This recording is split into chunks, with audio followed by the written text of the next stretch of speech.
Hello, my friends. Welcome back to my channel. I'm so happy to see you here today. In this video, we're going to learn English with a special technique called shadowing. Now, you might be wondering, what is shadowing? Let me explain. Shadowing is when you listen to someone speaking in English and try to repeat what they say exactly how they say it. It helps you improve your pronunciation, intonation, and even your listening skills. It's like being a shadow, following every move. Here's how you can use this video to practice. First, listen to me as I read a story. All the words will appear on the screen so you can follow along.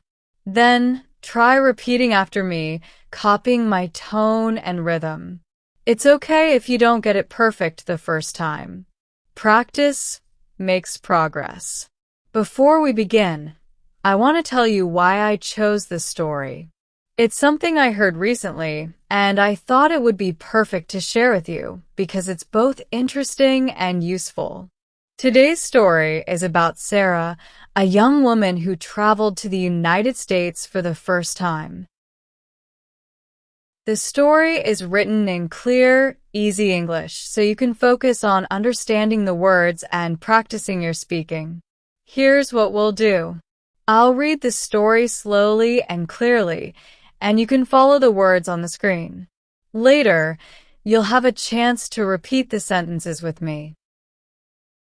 This is a great way to practice your listening, speaking, and even reading skills all at the same time.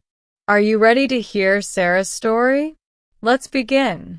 This is the story. I am at the airport right now, and I feel so excited. Today is the day. I am flying to New York City for the first time.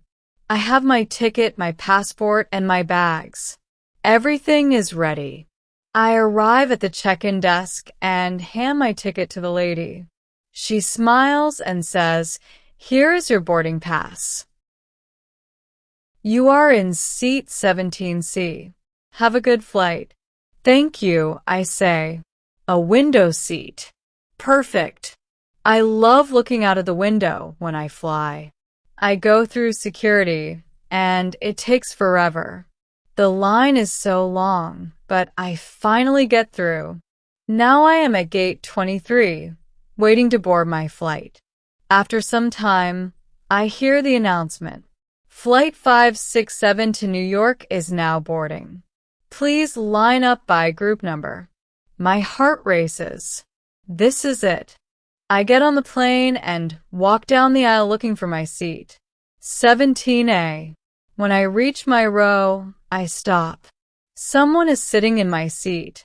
It is a man in a blue jacket, and he is looking out of the window. I feel nervous, but I say, "Excuse me, sir. This is my seat." He looks at me, surprised. "Oh," he says, "are you sure? Let me check my ticket." He pulls out his ticket and looks at it. He says, "My ticket says 17A. I think this is my seat." Now I am confused. I pull out my ticket and show it to him. "See? My ticket says 17A. I say confidently. He looks at my ticket, then looks at me. He smiles kindly and says, "Okay, no problem. You can take the seat. I'll sit in the middle." I feel a little bad, but I really want the window seat. "Thank you," I say as I sit down. The plane takes off and I look out the window. The clouds are so beautiful. I feel happy and relaxed now. The man next to me starts a conversation. "Are you going to New York for vacation?" he asks. "Yes," I say. "It's my first time. I want to see Times Square and the Statue of Liberty." "That's great," he says. "I live in New York. You'll love it. It's a busy city, but it's full of life." As we talk, I notice something strange. He doesn't seem upset about losing the window seat. He is calm and even friendly. After a while, the flight attendant comes by. She looks at me and then at the man. "Excuse me," she says, "but I think there's been a mistake." I freeze. "What mistake?" I ask. The flight attendant looks at my ticket, then she looks at the seat numbers. "You are in the wrong seat," she says. "What?" I ask, confused. "This seat is 17A, and it belongs to this gentleman," she explains. "Your seat is actually 17C, the aisle seat." My face turns red. I look at the man, and he just smiles. "It's okay," he says. "I don't mind the middle seat." I feel so embarrassed. All this time I thought I was right, but I was wrong. I should have been sitting in the aisle seat. "I'm so sorry," I say to him. "You were right all along." "Don't worry about it," he says with a laugh. Mistakes happen. For the rest of the flight, I can't stop thinking about how kind he is. He didn't argue or get upset. He just smiled and let me have the seat. As the plane lands, I thank him again. "You're very kind," I say. He just laughs and says, "Enjoy New York, and next time, double-check your ticket." When I leave the plane, I feel a mix of emotions: embarrassment, gratitude, and relief. This trip is already teaching me something important. Sometimes, it's okay to admit when you're wrong. So, what can we learn from Sarah's story? First, always double-check your ticket. It's a simple step, but it can save you from a lot of confusion. Mistakes, like sitting in the wrong seat, are easy to make, especially when we're feeling excited or nervous. But here's the most important lesson: mistakes are okay. Sarah thought she was right, but she wasn't. Instead of getting upset, the man showed kindness and patience.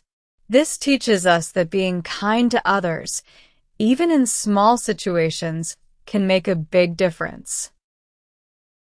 Learning English is just like this journey. Sometimes we make mistakes, and that's okay.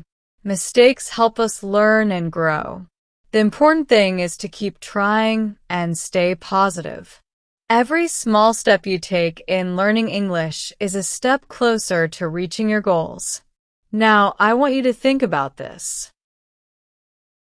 What would you have done in Sarah's situation? Would you have switched seats or insisted on staying where you thought you belonged? Let me know in the comments. Now, let's look at some useful phrases and vocabulary from Sarah's story. These are words and expressions you can use when you travel or even in daily life. 1. Useful phrases at the airport. "Excuse me, this is my seat."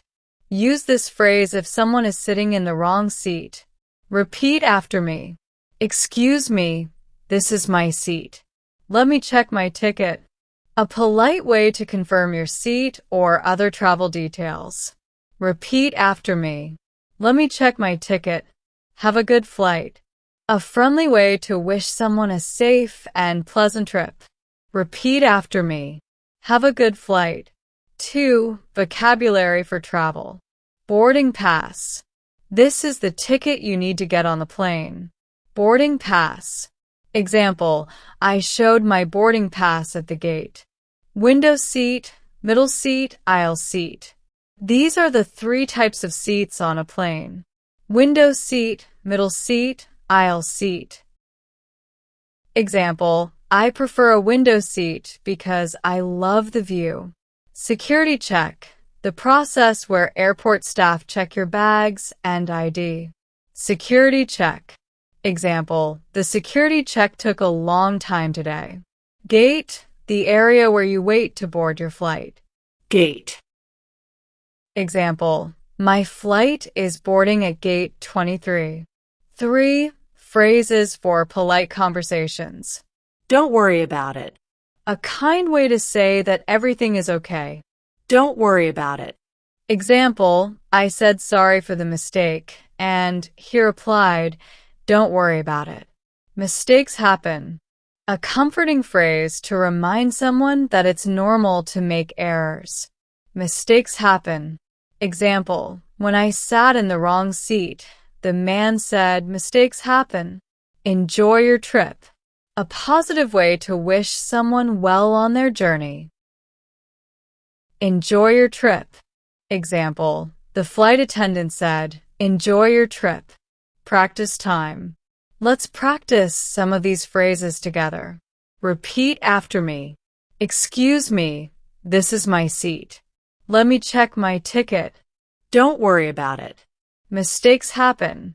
Great job. Remember, these phrases are very useful when you travel.